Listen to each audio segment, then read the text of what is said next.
कही और ताहरा जी ने कही, हम उससे पूरी तरह सहमत हैं। और लेकिन हम ये कहेंगे एक बहैसियत एक हिंदुस्तानी मुसलमान होने के, कि हिंदुस्तानी मुसलमान बेगानी शादी में अब्दुल्ला दीवाना, हमारा कोई लेना देना नहीं। हिंदुस्तानी मुसलमान तो एक ऐसी विडंबना में है कि भुट्टो साहब को फांसी दी जाती है तो कश्मीर में आगे लगती है, जुलूस निकलते थे। और उधर ही जिया साहब जिन्होंने फांसी दी थी, जब वो मरे, उनका प्लेन क्रैश हुआ तो भी कश्मीर में आगे लगने लगी। तो एक बड़ी कंफ्यूजन की स्टेज में है। हम पे उनके असर होने का कोई असर भी नहीं होगा। इतना कुछ दुनिया में हो गया, कितने मुसलमान लड़के टेररिस्ट बन गए, आप जरा सोच के बताइए। अरे उंगलियों पे गिन लीजिए कितने लड़के बन गए इसमें। ये सब एक जहनी अय्याशी है। लोग बैठ के खाना हजम करते हैं कि तालिबान बड़े अच्छे लग रहे हैं। विभूति जी बिल्कुल सही कह रहे थे कि जिनको अच्छे लगते हैं वो अपनी औरतों के साथ जाएं। हम तो जाएंगे रेलवे स्टेशन और एयरपोर्ट पर, उनको फेयरवेल देंगे, माले पहनाएंगे, जाइए जरा रह के तो दिखाइए। अरे रहिएगा तो बाद में 60-60 साल लोग अरब मुल्कों में रहते, नौकरियां करते, उनको नेशनलिटी नहीं मिलती है। वो आपको समझते क्या है? उम्मत की बात करते हैं, उम्मा की। उम्मा तो जब ही खत्म हो गई जब नेशन स्टेट्स बने थे। The first casualty of nation state was the उम्मत। अभी लड़ाई हुई थी सेंट्रल एशिया में, अजरबैजान एक तरफ था, ईरान दूसरी तरफ था, दोनों ही तो मुसलमान है। ईरान इराक में लड़ाई हो रही है। अरे भाई यमन में कौन किसको मार रहा है? जो हार्डेस्ट कोर बिल्कुल इस्लामिक जिनको लोग समझते हैं कि बस वो आसमान से उतरी हुई जितनी आयतें उस पर सबसे अच्छा अमल वही करते हैं, सऊदी अरब, वो नंगे भूखे बच्चों को और औरतों को वहां मिसाइल से मार रहे हैं। तो वहां कहां है उम्मत? इन दोनों में आप किसके साथ होंगे? फिर हो जाएगा अच्छा मुसलमान बुरा मुसलमान। बात यही है, अच्छा मुसलमान बुरा मुसलमान। आज नेशनहुड एक रियलिटी है हम सब की आइडेंटिटी की। जब कोई पॉलिटिकल बाउंड्रीज की बात आती है तो मुसलमान हिंदू हिंदू कोई नहीं होता है। ये सब दूसरे मसलों में होते हैं। पासपोर्ट तो आपको हिंदुस्तान का दिखाना पड़ेगा भाई, वहां हिंदी तो कहलाते हो। हम कह लेंगे हमारा महमूद आब्दी है, हमको आप ईरान में आने दीजिए, कौन अलाउ करेगा? 2 थप्पड़ मार के जेल में बंद कर देंगे, कहेंगे कोई इंट्रूडर है, हम तो शिया भी हैं, फिर भी नहीं अलाउ करेंगे हमको। हमें तो उनको पासपोर्ट चाहिए। पासपोर्ट कहां का होगा? हिंदुस्तान का होगा। नेशन इज अ रियलिटी, इसको सबको एक्सेप्ट करना पड़ेगा। जब nation is a reality, Azerbaijan ने देखा उसका क्या इंटरेस्ट है, वो ईरान के साथ नहीं गया, जबकि अजरबैजान जो है वो शिया मेजॉरिटी स्टेट है, वो रशिया के साथ खड़ा था। बताइए क्यों? क्योंकि उनका अपना एक नेशन का इंटरेस्ट था। हिंदुस्तान का नेशन का इंटरेस्ट क्या है, इसको सबको देखना चाहिए। अगर यहां बम बरसेंगे तो वो बम देख के नहीं गिरेंगे कि हिंदू के घर पे गिर रहे हैं कि मुसलमान के घर पे गिर रहे हैं। पेट्रोल के दाम बढ़ते हैं, सबके लिए बढ़ते हैं।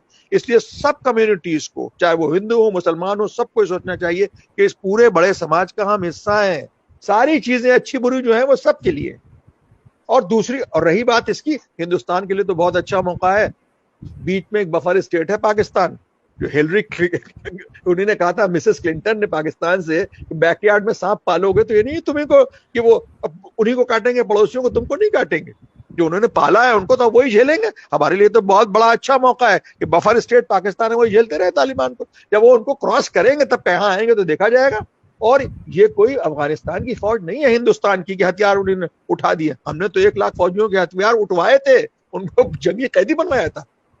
दुनिया की बेहतरीन आर्मी में से है भाई हमारी तरफ वो आने वाले वो सब ऐसे ही है। और ये जो आप देख रहे हैं कि वहां वो मोटरों पे हथियार लिए घूमते फिर रहे हैं, अरे सब शो ऑफ फोर्स है। वहां फौज को लड़ने ही नहीं दिया गया। ये सब लगी बंदी है अमेरिका की। उनसे कहा गया कि तुम हथियार डाल दो। ये कैसे हो सकता है? ये 5 लाख वेल इक्विप्ड फौज, बेस्ट इक्विपमेंट्स है उसके पास, और वो लड़ नहीं पाई। और ये लड़के जो मोटरसाइकिल पे कार्बाइन लिए हुए घूम रहे हैं, उनको नहीं। और अब भी जब बाइडेन उनको धमकी देता है तो तालिबान के जो है वो रोंगटे खड़े हो जाते हैं। वो जो एयर पावर का इस्तेमाल होगा ना, एक अमेरिकन को मार के देख लीजिए जो वहां अभी है, उनके एम्बेसी का झंडा जला के देख लीजिए, फिर देखिए इतने बम बरसेंगे कि चूहे का बिल नहीं मिलेगा। ये सब सिर्फ जभी तक बहुत सीना चौड़ा करके घूम रहे हैं, जब तक मुकाबले पर कोई नहीं है इनके। अब ये जो उनके फर्स्ट वाइस प्रेसिडेंट थे, उन्होंने वहां वो बनाई ये फौज, उनसे हो अगर रेगुलराइज, उनको अमेरिका करेगा सपोर्ट। ये जो यहाँ के मुसलमान कुछ लड़के, देखिए क्या है, हर कम्युनिटी में, हर समाज में कुछ लोग होते हैं जो जरा प्रोवोक हो जाते हैं, अट्रैक्ट हो जाते हैं। अब इन सब लोगों से हमारी उम्र का आदमी तो बिल्कुल अट्रैक्ट नहीं होगा। तो हमने दुनिया देखी है, 60 साल के हो गए। लेकिन जो लोग 20-22 बरस के हैं, उनको एक बड़ा जो फिल्म में जो विलन होता है ना, वो उनके लिए हीरो होता है, उनको अच्छा लगता है। गब्बर सिंह उनका हीरो था, अरे साहब क्या मारा है, तो ये उन बच्चों को अट्रैक्ट करते हैं। शत्रुघ्न सिन्हा। जी हाँ, जी, शत्रुघ्न सिन्हा या गब्बर सिंह उनके हीरो होते थे। आप साहब क्या लड़ाई कर रहे हैं, ये कोई लड़ाई वड़ाई। अरे आईएसएस तो वेल इक्विप्ड थी, इनसे बहुत बेटर इक्विप्ड थी आईएसएस। उनके पास कितने अच्छे हथियार थे, कितने इक्विपमेंट्स है उनके पास। लेकिन जो अमेरिका ने सीधा किया उनको, जो बम्बार्टमेंट किया, तो इधर उधर भाग गए सब। इस तरह के स्प्लिंटर ग्रुप जो हैं, वो चाहे एलटीटी हो, चाहे तालिबान हो, चाहे आईएसएस हो, ये एक बनते हैं, एक पूरी जनरेशन होती है जो इनके साथ आती है। जब वो जनरेशन खत्म हो जाती है, टेररिज्म ऐसे ही खत्म होता है। वो लौंडे होते हैं, लड़के होते हैं, जवान लोग जो इनसे अट्रैक्ट होकर इनमें पार्टिसिपेट करते हैं, बूढ़े आदमी नहीं। आज मुल्ला बरादर दूसरी जबान बोल रहे हैं, बूढ़े हो गए हैं, वो जनरेशन खत्म हो गई। कदम बढ़ाने से पहले 4 बार सोचेंगे इस बात के लिए। लेकिन वो लड़के जो नीली पीली शलवारें पहने वहां घूम रहे हैं, उनके हाथ में दे दिया, उनको मजा आ रहा है साहब, गोलियां चला रहे हैं। और इतनी दहशत, इनको शर्म आनी चाहिए अफगानिस्तान के लोगों को कि इनके लोग जहाज के पहियों में लटक लटक के अपनी जानें दे रहे हैं। इस पर बहस होनी चाहिए हिंदुस्तान में, पाकिस्तान में, पूरी दुनिया में, कैसे क्या हालात पैदा हो गए। It's a biggest human crisis. इस्लाम और इस सब चीजों तो बहुत बात की बात है, और इस्लाम भैया कोई एक है तो नहीं। जैसे एक कौरमा है, उसके 50 नाम है। किसी होटल में जहांगीरी कौरमा है, किसी में लखनवी कौरमा है, वो है एक ही कौरमा। ऐसे ही इस्लाम भी जो है उसके अलग अलग मजे हैं। ईरान का इस्लाम अलग है, सऊदी अरब का इस्लाम अलग है, इंडोनेशिया का इस्लाम अलग है, हमारा हिंदुस्तान का इस्लाम अलग है। और हिंदुस्तानी तो बेचारा ना हियों में ना शियों में, बेगानी शादी में अब्दुल्ला दीवाना। आपको लेना देना कुछ है नहीं उनसे, आपको यहाँ रहना सहना है भाई, हजारों किलोमीटर दूर है, आप दूसरे समाज में रहते हैं।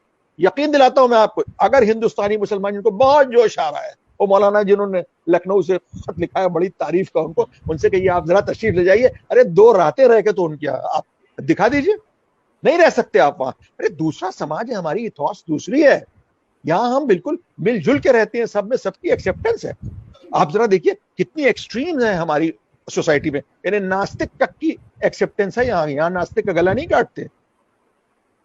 शंकराचार्य का जो मठ है कांची में, ये अरुण शोरी ने बयान किया था, उसके सामने एक मूर्ति लगी है। अरे हिंदुस्तान अजूबा है वाकई। एक मूर्ति लगी है, शायद पेरियार की है या उनकी है, दूसरे उनके पेरियार की है। तो यूं हाथ, अब वो यूं हाथ किए में है, और उसके नीचे लिखा क्या है, there is no God, absolutely there is no God, whosoever says there is a God he is an idiot.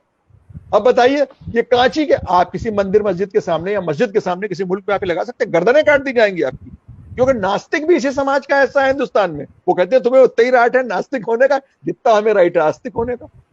तो इस परंपरा में जो हम जो जिए पले बड़े हैं, हमारा पूरा खमीर ऐसा ही हो गया, एक्सेप्टेंस। हम एक दूसरे को एक्सेप्ट करते हैं। इस्लाम के पूरे 73 के 73 फिरके हिंदुस्तान में रहते हैं और आजादी के साथ रहते हैं। ये तो पनागाह रही है। बोरियों को मार मार के वहां से भगाया गया, बोरी मुसलमान यहाँ रहते हैं, शिया हैं यहाँ रहते हैं, आजादी से रहते हैं, किसी की गर्दन नहीं काटी जाती। इक्का दुक्का कभी कुछ इंसिडेंट हो जाए तो हो जाए।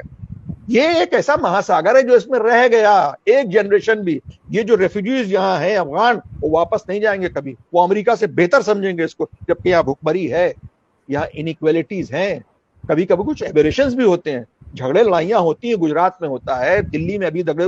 ये तो नहीं होता कि फिर हम टैंक बना के एक दूसरे को मार रहे हैं। ये यहाँ का इथॉस ही नहीं है, ये मिजाज नहीं है हिंदुस्तान का। इस बात को आप समझिए कि दिल में बुराई रख के उनका, आप तो साहब ये जो लड़के लपाड़ी नारे लगाते हैं जंतर मंतर पर, ये मुट्ठी भर से भी कम है, उंगलियों पे गिन लीजिए। पूरा समाज हिंदुस्तानी ऐसा है ही नहीं, यहाँ कुदूरत दिल में रखने का जज्बा ही नहीं है। ये नहीं है कि अब हो गई लड़ाई तो उनका बस अब दीवारें उठ गई, ये मुस्लिम इलाका, ये हिंदू इलाका, ये सिख इलाका। सिख तो जलाए गए 1984 में, उसके बाद कांग्रेस जीतती है वहां इलेक्शन।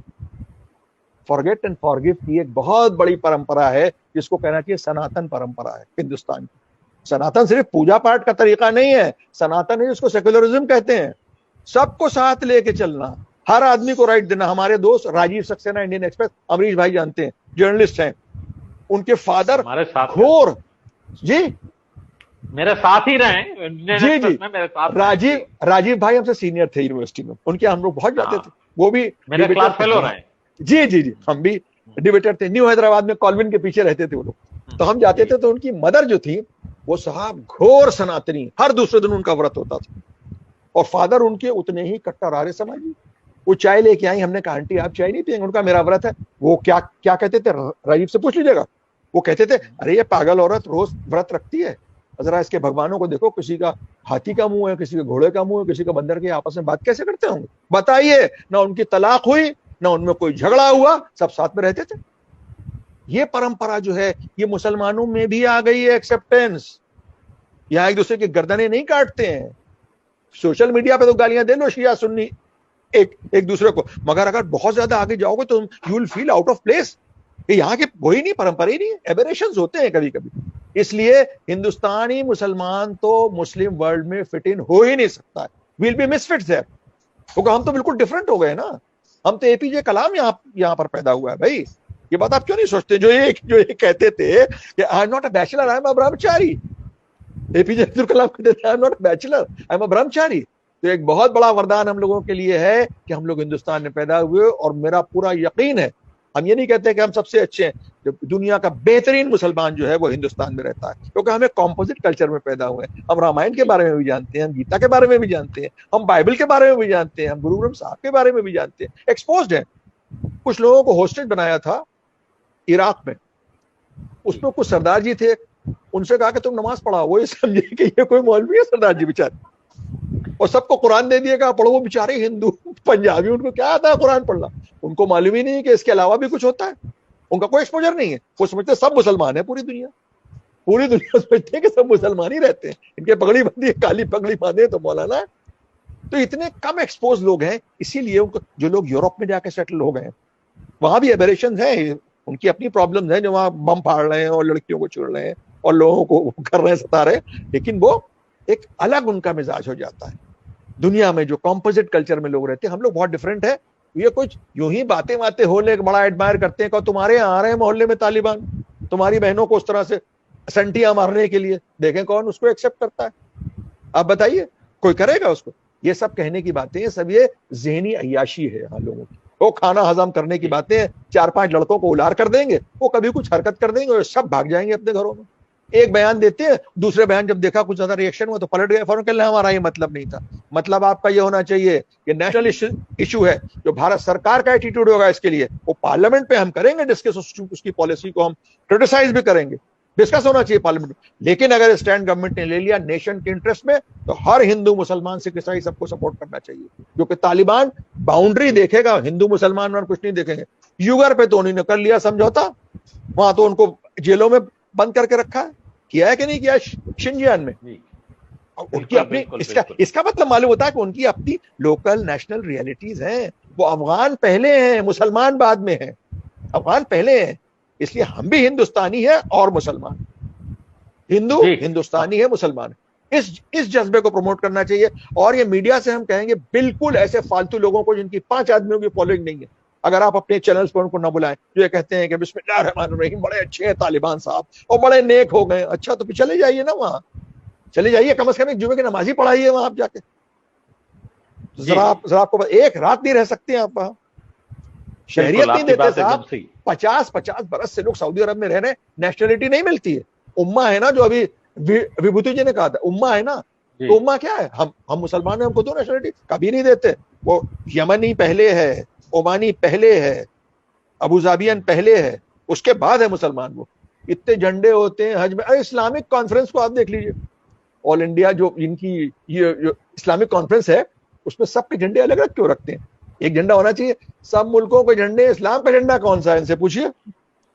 सब मुल्कों के झंडे हैं इस्लामिक कॉन्फ्रेंस में, उसमें एक तो इस्लाम का झंडा होना चाहिए। इस्लाम का कोई झंडा वंडा नहीं इनके, अब सबके अलग अलग झंडे हैं, सब आपस में लड़ते भी हैं। नेशन स्टेट जब बनी है तो उसकी कैजुअलिटी सबसे पहले उम्मत थी, इसको एक्सेप्ट करना चाहिए हमको। आज हमारी जो सबसे पहली पहचान है वो नेशन।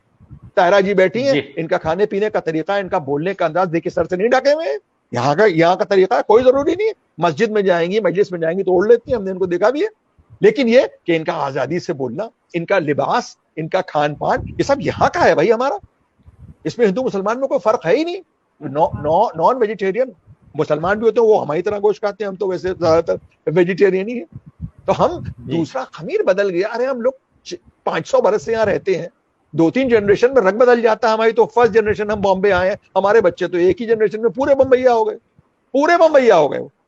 तो जो लोग, हम लोग जो 10 जनरेशन से यहाँ रह रहे हैं, तो हम इंडियन मुस्लिम हैं, हम उनके साथ कभी फिट इन हो ही नहीं सकते, ना उनकी बातों का हमारे ऊपर असर होगा। वो उनके लोकल इश्यूज हैं जिसके लिए वो लड़ रहे हैं अपनी हुकूमत के लिए, वहां वो उनका नेशनल इशू है, उसको वहीं रहने दें। अमेरिका ने सबसे पहले इसको बर्बाद किया। माफ कीजिएगा, 2 मिनट और लेंगे हम आपको। एक नेशनलिस्ट इशू था जब रशिया घुसा था अफगानिस्तान में, अमेरिका ने उसको मजहबी रंग दिया, पूरी दुनिया से मुसलमानों को जमा किया कि तुम मुजाहिद बन जाओ, इनके खिलाफ, इस्लाम के खिलाफ जंग करो। और जब वो उनके खिलाफ हो गए तो वो टेररिस्ट हो गए। उसामा बिन लादेन को कौन लाया था? अमेरिका लाया था। अब वही रशिया कर रहा है, अब वो रशिया उसको वो करेगा, सपोर्ट करेगा। ये पूरी जो एक जियो पॉलिटिकल सिचुएशन है कि इसमें चाइनीज पावर जो है वो बढ़ रही है, उसको एक तरह से इंगेज रखने के लिए अमेरिका ने भी तालिबान को वहां पर गालिब किया, वहां पर कब्जा दिया उनका, ताकि चाइना इधर जो है वो पूरा इंगेज रहे और जो साउथ चाइनीज सी है उससे उसका ध्यान हटे, और उनको फंसाने के लिए सब किया गया। ये बड़ा खेल है, और अमेरिका को मेरा पूरा मानना है कि पूरा ये लगी बदी नूरा कुश्ती है। वहां की फौजों से कहा गया तुम हथियार डाल दो, उनको कब्जा देती जाओ, वरना कहीं नहीं हो सकता मुल्क में कि जहां पूरी आर्मी हो, बख्तरबंद गाड़ियां हो, टैंक हो, वो सब हथियार डाले देते हो। ये 4 लड़के मोटरसाइकिल पे पुरानी ठोकू बंदूकें लेके और वो साहब पूरे मुल्क पे कब्जा कर ले और प्रेसिडेंट भाग जाए वहां का। ये कहीं हो सकता है जहां पे इतनी बड़ी सुपर पावर इंगेज हो अमेरिका? ये पूरा एक बड़ा खेल है, और इस खेल का एक बहुत बड़ा फायदा हुआ है इजराइल को। आज आप देखिए फिलिस्तीन का जो इशू था वो बिल्कुल बैकडोर चला गया है, वो नॉन इश्यू हो गया है, फोकस चेंज हो गया, वर्ल्ड का फोकस चेंज हो गया। अब अफगानिस्तान अफगानिस्तान अफगानिस्तान हो गया। तो ये बड़े लोगों के बड़े बड़े खेल हैं, इसमें हम लोगों को ज्यादा नहीं बोलना चाहिए। भारतवर्ष को अपना इंटरेस्ट देखना चाहिए। तालिबान अगर हमारे साथ अच्छी तरह से सलूक करेंगे तो हम भी अच्छे रहेंगे, बुरी तरह से करोगे तो हम उसके लिए सक्षम है। हमारे बॉर्डर पे हमारी फौजें हैं, जब वो रेगुलर आर्मी पाकिस्तान और चाइना से मुकाबला कर सकते तो इन टोकू बंदूकों से कौन डरने वाला है? बस यही हिंदुस्तानी मुसलमानों के लिए हमारा जिसको कहना है, हम क्या पैगाम देंगे? हम तो एक आम आदमी यही है कि अपने मुल्क की रियलिटीज को समझिए और उसके बाद इस पर ज्यादा आप मीन में ना कीजिए। जो जानकार लोग हैं वो इस पर करें कमेंट, जिनको पूरी अंडरस्टैंडिंग है वर्ल्ड अफेयर्स की। ये लल्लू जगदर को क्या उसमें जरूरत है कि चाय खानों में बैठकर वो बातें कर रहे हैं कि साहब ये अच्छा कर रहे हैं, ये बुरा कर रहे हैं, और ये इस्लाम कर रहे हैं, फलाना ढिमकाना।